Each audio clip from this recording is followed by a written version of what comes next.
everyone, today I wanted to show you what it looks like if you combine some of the stitches we've learned previously. So this is a combination of the front and back loop single crochet, so this is alternating those stitches every row, and as you can see you get the lovely lines coming through like you get with the front loop only, but you get a little bit of stretch and a little bit of that ribbing with the back loop only.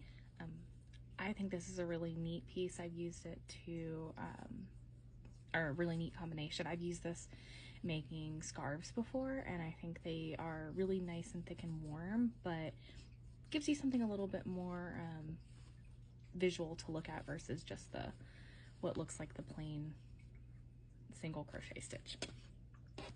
So to begin, you're going to make your slip knot. And then for this example, I'm just going to do 4 chain stitches, but you're going to want to chain as much as your pattern calls for. And then when you're done with that foundation chain, you're going to add 1.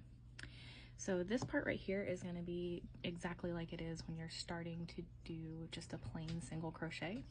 So you're going to skip that first stitch that you made because that's your turning chain. That just gives you the height to turn. And you're going to go into that second stitch. So you have 2 loops on your hook, yarn over, pull through that first loop, you got 2 loops, yarn over, pull through the next 2 loops, and again go into the next stitch, you got 2 loops, yarn over, pull through that first loop, yarn over, pull through the next 2 loops. And you'll continue that down until you get to the end of your chains, of your foundation chains. And when you go to start your next row, you're going to chain 1, and then you're going to flip your work. And so the first row, I'm going to start with the front loop only single crochet. So if you're looking at the top of your row that you just created, you've got a defined V on every single stitch. So your front loop only is going to be this front loop that's closest to you. Your back loop is going to be always going to be that loop, or that part of the V that's furthest away from you. So you're going to skip that chain you just created, and then you're going to go front loop only. So you're going to split that V and pull just this front loop. So you can see the back of the V is not on the hook, you just have the front part. You're going to yarn over, pull through that first loop, yarn over, pull through both loops. So go into the next stitch, split that V,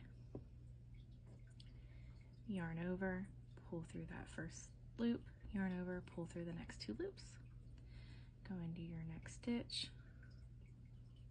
split that V, yarn over, pull through that first loop, yarn over, pull through both loops.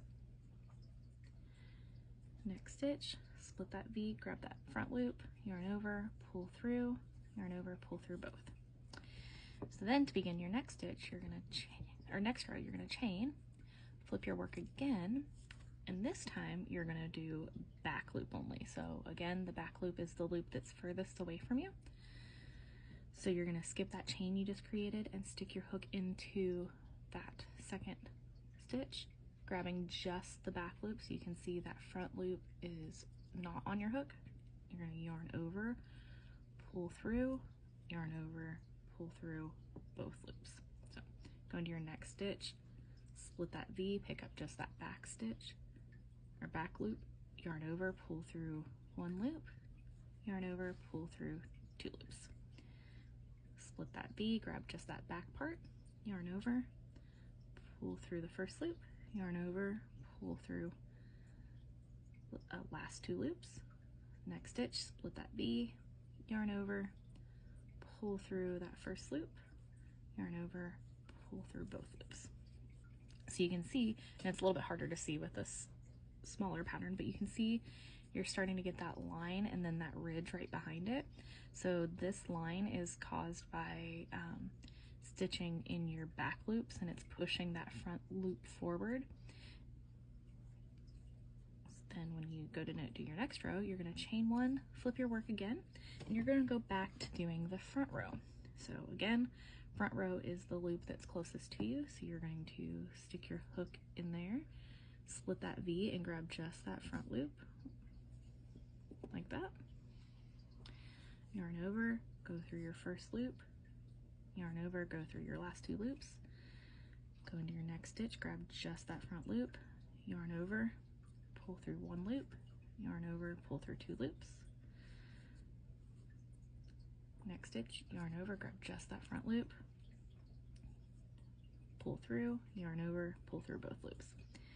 And you'll continue that all the way down to the end of your row, chain, flip your work, and then you're going to begin your next by doing your next row by doing back loop only. So if you get lost and you forget where you're at in the pattern, like you set your work down, and then you come back to it and you're like, uh-oh, I don't know what I'm supposed to be doing. You always want to look at what is facing you. So your hook is going to be, if you're a right-handed crocheter, your hook is going to be in your right hand, and the front of your work is going to be towards you. So when you're trying to decide which stitch you're supposed to be looking for next, you want to look for these ridges. So if this ridge is on the back, then you're going to be doing front loop. So you're going to push your work backwards. If this ridge is facing you, you're going to do back loop, because what creates that ridge is doing that back loop. So let me show you. So if we were to start this like we had no idea which stitch we're on, you can see that this ridge is starting to form as I'm doing the back loop, which matches this ridge down here. So that is how you tell which side of your piece you're on and which stitch you're supposed to be doing. Because when you go to do your front loop, you're actually looking at the back part of the work. So when you go to do that, you're gonna start this next stitch here, and I'll do a couple and show you. So you're actually pushing that front loop forward, which it's kind of hard to tell, so let me show you on the bigger piece.